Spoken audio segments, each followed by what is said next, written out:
इस वीडियो में हम देखेंगे अ फोटोग्राफ बाय शेरली डल्सन, जो कि हॉर्नबिल बुक का सेकंड चैप्टर है। ये एक पोएम है। तो सबसे पहले हम पोएट के बारे में जान लेते हैं। शेरली डल्सन एक इंग्लिश पोएट थे, एक इंग्लिश कवि थे। उनका जन्म हुआ था 20 मई 1924 इंग्लैंड में। उनके फादर का नाम डगलस फर्सफॉल और उनका मदर का नाम मार्जोरी ब्राउन था। इनके फादर खुद एक राइटर थे और उन्हीं के राइटिंग से वो इंस्पायर होके उन्होंने राइटिंग शुरू की। ये जो पोएम है अ फोटोग्राफ, ये एक ब्लैंक वर्स है। इसका मतलब कि उसमें कोई पर्टिकुलर सेट राइम स्कीम नहीं है। आप अगर इस पोएम को पढ़ेंगे तो आपको पता चलेगा कि उसमें कोई राइमिंग नहीं है, बस ऐसे ही बिना राइमिंग के एक पोएम है। और राइमिंग कहते हैं एक लाइन के जो लास्ट वर्ड होता है दूसरे लाइन के लास्ट वर्ड से मिलना, या फिर तीसरे लाइन के लास्ट वर्ड से मिलना, इसको राइमिंग कहा जाता है। और इस पोएम में कोई भी राइमिंग नहीं है, इसलिए इसको ब्लैंक वर्स कहा गया है। अब हम इस पोएम का समरी देख लेते हैं। एक फोटोग्राफ हमारे लाइफ के कुछ लम्हों को उसमें कैद कर लेता है। जिस इंसान का फोटो लिया जाता है, चाहे वो टाइम के साथ, वक्त के साथ बदल भी जाए, लेकिन वो फोटो कभी नहीं बदलती। इस पोएम में पोएट की माँ गुजर चुके हैं, लेकिन पोएट उनके फोटोग्राफ को देख के उनको याद कर रहे हैं। पोएट याद करते हैं कि कैसे उनकी माँ इस फोटो को देख के खुश होते थे, जिसमें वो अपने 2 कजिन्स के साथ ड्रेस्ड अप होके बीच में घूमने गए थे। बीच कहते हैं समुंदर के पार को। तो पोएट इस पोएम में कहते हैं कि वो जो फोटोग्राफ है वो उनके माँ के लिए खुशी थी और उनकी माँ की खुशी उनके लिए खुशी थी। ये पोएम इसी फोटोग्राफ के अराउंड रची हुई है। ये पोएम जब हम पढ़ेंगे तो हमें पता चलेगा पोएट बस उस फोटोग्राफ की बात कर रहे हैं, उस फोटोग्राफ से जुड़ी मेमोरीज की बात कर रहे हैं, और उस फोटोग्राफ को देख के उनके माँ कैसे खुश हुआ करती थी और उनके माँ के खुश होने से उनको कैसी खुशी मिलती थी। और उनकी माँ इस फोटो को देख के दुखी भी हुआ करते थे, क्योंकि जो टाइम उन्होंने उस फोटो में बिताया है वो टाइम अभी उनके साथ नहीं है। इसलिए पोएट भी इस बात को लेके दुखी हैं कि वो पहले अपनी माँ को खुश देखते थे इस फोटोग्राफ को देखते हुए, और अब उनके माँ गुजर चुके हैं, इसलिए उनको भी ये खुशी नहीं मिल रही है।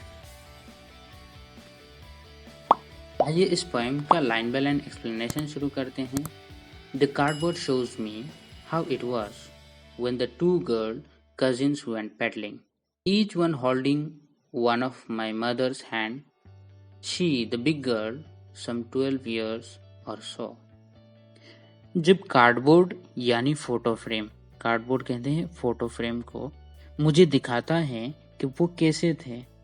2 कजिन्स पैदल चल रहे थे और दोनों ने मेरी माँ के एक एक हाथ पकड़े हुए हैं, और मेरी माँ में से बड़े थे, लगभग 12 साल के। तो यहाँ पोएट उनके माँ और उनके 2 कजिन्स के एक फोटोग्राफ को डिस्क्राइब कर रहे हैं। उनके माँ की 2 कजिन्स बीच में घूमने गए हैं और वो पोएट के माँ के हाथ पकड़े हुए हैं। उस फोटो में ऐसा है।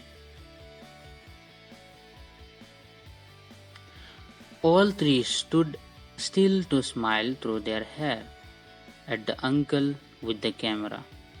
A sweet face, my mother's, that was before I was born, and the sea, which appears to have changed less, washed their terribly transit feet.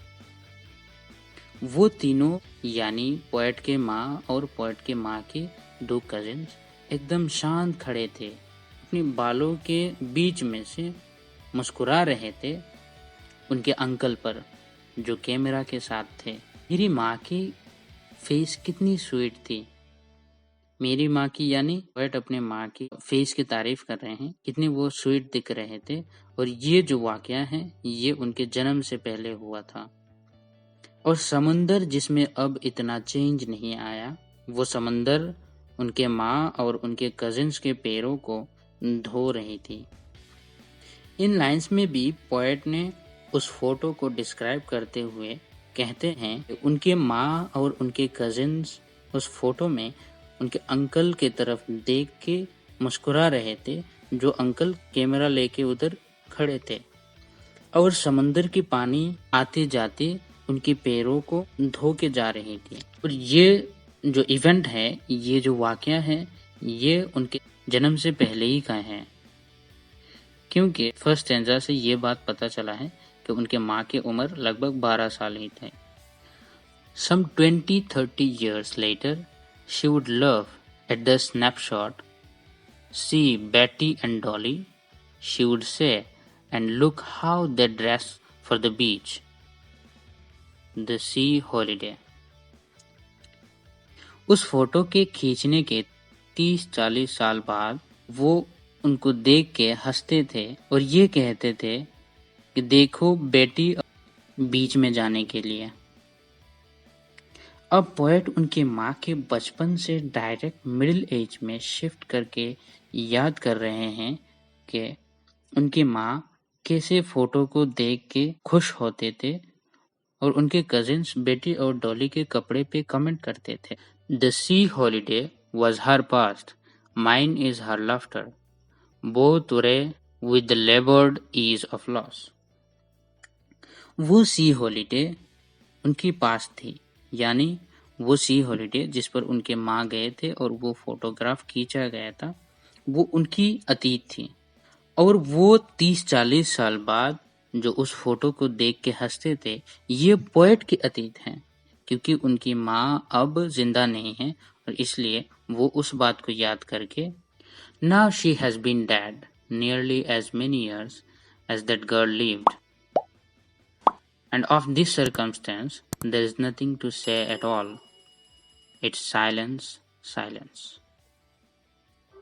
अब वो गुजर गए हैं, बहुत साल हो गया, और ऐसी परिस्थिति में, ऐसी सिचुएशन में कुछ नहीं कह सकते एक्सेप्ट हम साइलेंस यानी चुप रह सकते हैं।